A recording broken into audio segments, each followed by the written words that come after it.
Hello students, welcome to the second video of this chapter, Improvement in Food Resources. This is your last chapter.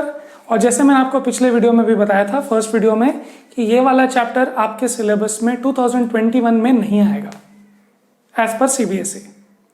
But फिर भी हम ये पूरा chapter इसलिए बना रहे हैं because it is always good to know what was there in your syllabus. और 10th स्टैंडर्ड में भी आपको ये काम आएगा. हो सकता है कुछ रिलेशन इसके काम आ जाए, कुछ थियरीज याद आ जाए. And of course it is very important to know the things in this chapter because it is absolutely related to the most important thing which you think is food. Improvement in crop yields के बारे में हम लोग इस video में बात करने वाले हैं. पिछले वीडियो में हम लोगों ने इंट्रोडक्शन की बात की थी, वो आप चाहो तो देख सकते हो इस प्लेलिस्ट पे, फर्स्ट वीडियो. इस वीडियो में हम लोग ये बात कर रहे हैं कि क्रॉप यील्ड्स की इंप्रूवमेंट कैसे हो, मतलब हम लोग कैसे प्रोडक्शन बढ़ाएं. तो हमने देखा पिछले वीडियो में कि इंडिया की पॉपुलेशन बढ़ रही है, फूड की रिक्वायरमेंट ज़्यादा है, क्या क्या अपने को माइक्रो न्यूट्रिएंट्स चाहिए होते हैं. तो हमको इम्प्रूवमेंट इन फूड प्रोडक्शन करना पड़ेगा by increasing the land area, और प्रोडक्टिविटी बढ़ा के आप कर सकते हो.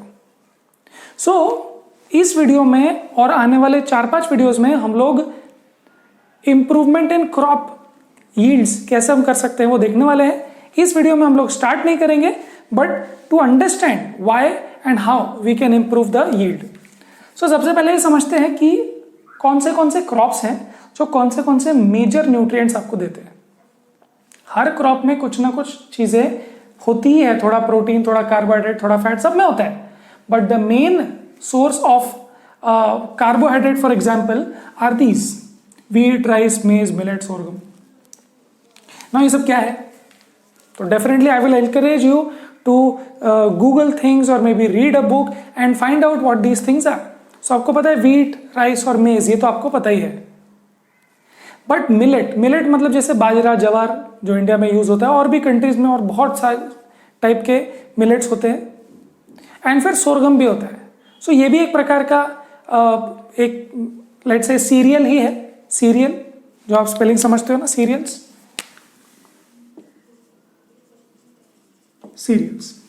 ठीक है. तो ये these are the major source of carbohydrates. मतलब इनमें प्रोटीन भी है, but these are major source of carbohydrates which are good for energy. Proteins, so proteins में है ग्रीन एंड ब्लैक ग्राम. तो मैं इसको स्लैश कर देता हूं. ग्रीन एंड ब्लैक ग्राम, चने, राइट. सिर्फ ग्राम भी होता है. सो चने, हरे चने होते हैं, काले चने होते हैं, लाल चने होते हैं, वगैरह वगैरह. लेंटिल्स मतलब कि दाल वगैरह.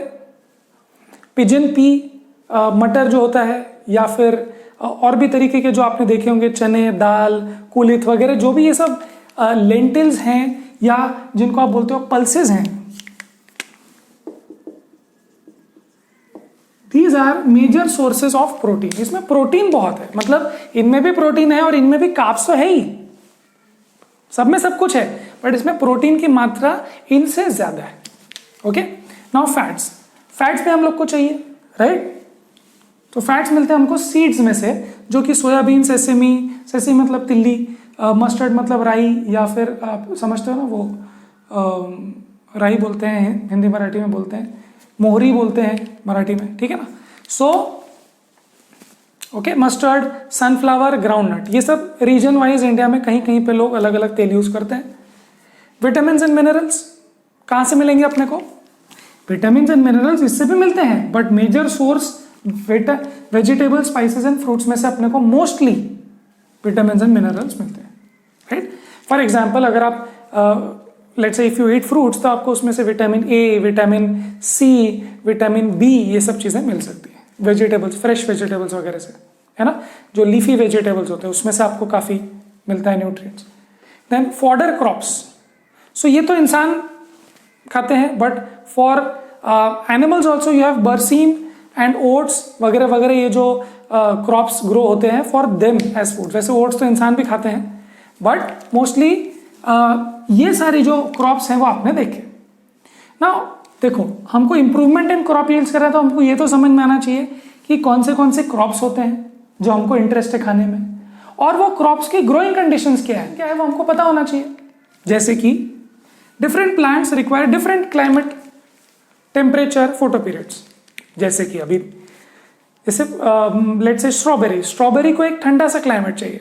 गर्मी वाले क्लाइमेट में लेट्स से बहुत गर्मी हो रही है, समर सीजन में आप लोग उसको ग्रो नहीं कर सकते। इवन कुछ कुछ एरियाज के विंटर में भी आप उसको ग्रो नहीं कर सकते because it is very very cold in दो विंटर्स। सो आपको एक पर्टिकुलर टेम्परेचर रेंज चाहिए होता है, एक पर्टिकुलर क्लाइमेट चाहिए, थोड़ा रेनफॉल चाहिए, थोड़ा कम या ज्यादा चाहिए। ज्यादा रेनफॉल रही तो प्रॉब्लम, कम भी रही तो कभी कभी प्रॉब्लम।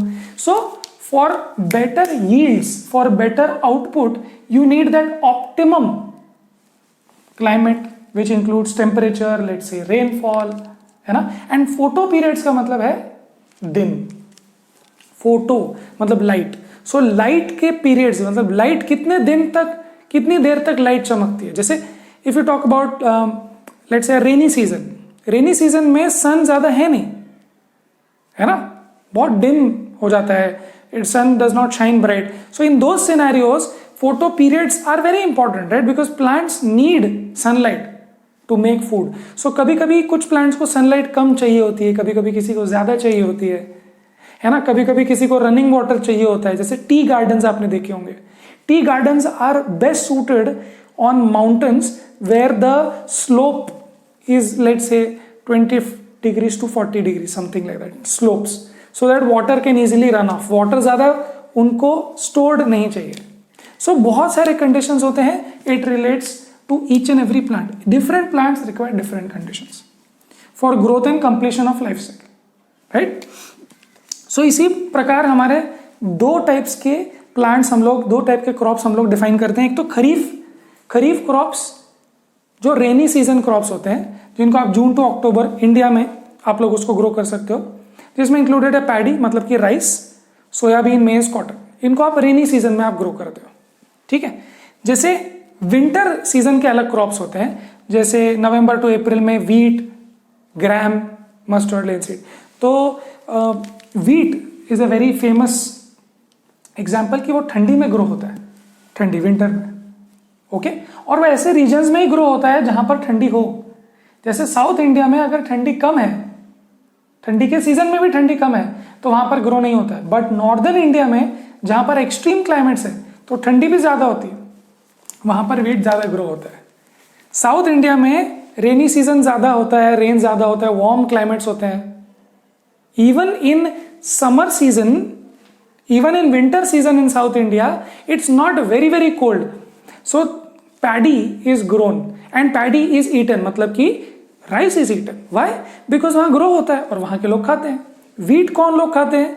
जहां पर वीट ग्रो होता है, और वो ग्रो होता है जहां पर विंटर अच्छा होता है। So if you look at this, आपको बिल्कुल क्लियरली समझ जाएगा कि कौन से एरिया में क्या चीज ग्रो हो सकती है और कौन से एरिया के लोग क्या खा सकते हैं या खाते हैं culturally. So if South India people eat more rice, it means that they might be growing it more there locally. That means it might be a lot of rainy season there, it might be कि वहाँ winter नहीं होता है। So it's like that। 1952 से लेकर 2010 में production of food has become 4 times, 400% हो गया है, और let's say 300% increase हो गया है। थोड़ा सा mathematically सोच के 300% या 4 times हो चुका है food production, but land cultivation जो एरिया है वो सिर्फ 25%। सो अगर मैं इसको ऐसे लिख दूं तो आप समझना 300% इंक्रीज हुआ है, बट ये सिर्फ 25% इंक्रीज, लैंड इंक्रीज हुआ है। तो आप सोच रहे होंगे कि लैंड का एरिया, कल्टीवेशन एरिया बढ़ाने से अगर मेरा क्रॉप का इंप्रूवमेंट होता तो 25% लैंड बढ़ाने से 25% या 30% मेरे क्रॉप का यील्ड बढ़ता, बट 300% कैसे बढ़ गया? Because of a lot of factors. जैसे फर्टिलाइजर यूज करने लग गए लोग, साइंटिफिक मेथड्स भी यूज करने लग गए ग्रोथ के। अभी एक ही जगह पे सब एक ही यूज नहीं करते हम लोग साइंटिफिकली ये सोचते हैं कि यहाँ ज्यादा पानी है तो ये ग्रो करो, ये सीजन में वो ग्रो करो, वो सीजन में वो ग्रो करो। हर जगह हर क्रॉप नहीं यूज हो सकता, ग्रो हो सकता। सो ये साइंटिफिक रिसर्च के बेसिस पे लोग ग्रो करना स्टार्ट किए, राइट। सो उसकी वजह से अब उसी एरिया पे या थोड़े से इंक्रीज एरिया पे बहुत ज्यादा इंक्रीज प्रोडक्शन हुआ है। Now there are these 3 stages involve in farming. Okay and इसी स्टेजेस में हम लोग इंप्रूवमेंट करेंगे जिससे क्रॉप यील्ड्स बढ़ने वाली है, तो आने वाले वीडियोस में हम करेंगे। सो choice of seeds for planting, आपको एक कहावत या एक स्टोरी आपने कभी सुनी होगी, छोटी सी बात है, दैट कोई भी फार्मर जो बेस्ट सीड्स होता है, let's say the best mangoes या द बेस्ट व्हीट या द बेस्ट राइस या बेस्ट एनीथिंग, वो फार्मर बेचता नहीं है, वो खुद रखता है, बिकॉज वो नेक्स्ट ईयर या नेक्स्ट टाइम उसी को प्लांट करना चाहेगा। Why? Because choice of seeds, the seed should be of best quality, तभी यील्ड जो आएगा, एक सीड से जो हजारों सीड्स निकलेंगे, तो अगर मैं एक अच्छा सीड लगाऊंगा तो हजारों अच्छे सीड्स निकलेंगे, so that means my crop yield will increase. So choice of seeds is extremely important.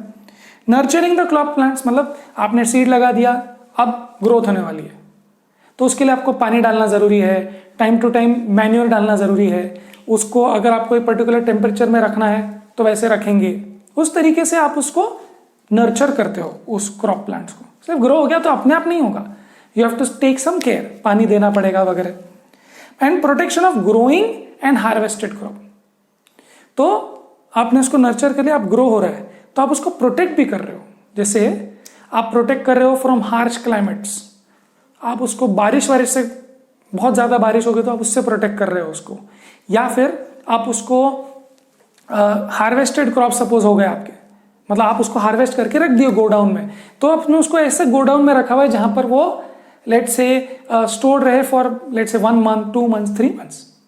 अगर वहां पानी होगा, मॉइस्चर होगा तो शायद वो खराब हो जाएगा। So these 3 steps are extremely important so that the overall yield, the final output is very improved. Just think about it. अगर सीड्स अच्छे नहीं होंगे तो क्रॉप अच्छा नहीं आएगा। सपोज सीड्स अच्छे हैं बट आपने नर्चर अच्छे से नहीं किया, पानी नहीं दिया तो भी नहीं। सपोज आपने पानी भी दे दिया, सब अच्छे से कर लिया, उसके बाद आपने उसको हार्वेस्ट करने के बाद अच्छे से प्रोटेक्ट नहीं किया, हार्वेस्ट करके ऐसे छोड़ दिया या हार्वेस्ट ही नहीं किया, तो उसका एक स्पेसिफिक टाइम फ्रेम होता है। Let's say if you mango tree, तो अगर आपने उसको प्रॉपरली टाइम पे कैप्चर कर लिया, स्टोर कर लिया, ट्रांसपोर्ट कर लिया तो बेस्ट है, बट अगर आपने उसको वहीं रहने दिया, वो अपने आप गिर गया नीचे, तो फिर वो उधर ही वेस्ट हो जाएगा, मतलब जानवर खा लेंगे उसको, आप नहीं खा पाओगे, right? So these 3 things are extremely important to get a good yield. तो इस वीडियो को हम लोग यहीं खत्म करेंगे एक क्वेश्चन कर लेने के बाद, और हम लोग नेक्स्ट वीडियोस में हम लोग बात करेंगे कि ये एक एक पॉइंट पर कैसे हम लोग प्रैक्टिकली अप्लाई करते हैं। So let's take this question number 1 which asks you what do we get from cereals, pulses and vegetables. So cereal से क्या मिलता है आपको? Mostly carbohydrates. पल्सेस से मोस्टली आपको मिलता है प्रोटीन, और वेजिटेबल से आपको मिलता है मोस्टली, वैसे तो वेजिटेबल्स में कार्बोहाइड्रेट्स भी होता है, थोड़ा सा फैट भी होता है, विटामिन मिनरल्स मोस्टली उसमें से। सो विटामिन एंड मिनरल्स के लिए आप लोग वेजिटेबल्स खा रहे हो। Don't think that you are eating vegetables for carbohydrates mostly और something like that, right? Great. So let's end this small video here. Next videos में हम लोग इस बारे में हम लोग शुरू करने वाले बात। टिल देन पढ़ाई करते रहें।